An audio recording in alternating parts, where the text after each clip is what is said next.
नमस्कार दोस्तों, मैं पूजा स्वागत करती हूँ आप सभी का फिर से एक और नई कहानी के साथ। उम्मीद है आप सभी को मेरी यार एक कहानी पसंद आ रही होगी।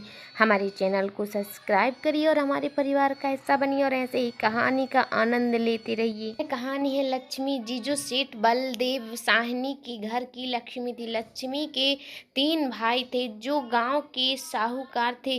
तीनों के तीन हट्टे कट्टे और तंदुरुस्त थे और लक्ष्मी अपने तीनों भाइयों की जान थी। जब लक्ष्मी 18 वर्ष की हुई तो सेठ जी ने लक्ष्मी के विवाह के लिए घर में पंडित जी को बुलाया। पंडित जी, जजमान, लक्ष्मी बिटिया की कुंडली जिस युवक से मिल रही है वह एक बहुत साधारण परिवार का है। सेठ जी, अरे उससे क्या फर्क पड़ता है, हमें तो अपनी बेटी को अपने घर पर ही रखने वाले हैं, हमें तो घर जमाई चाहिए। पंडित जी, लेकिन जजमान मुझे नहीं लगता है ऐसा कुछ संभव है, यह युवक घर जमाई नहीं बनेगा। तभी सेठ जी की बेटी सेठ जी के पास आई और उनके कानों में कुछ फुसफुसाई। उनकी बातें सुन सेठ जी के चेहरे पर मुस्कान आ गई और सेठ जी मान गए और बोले, ठीक है पंडित जी, आप शादी की बात आगे बढ़ाइए। कुछ महीनों में लक्ष्मी की शादी एक बहुत ही साधारण युवक से, विमल से हुई।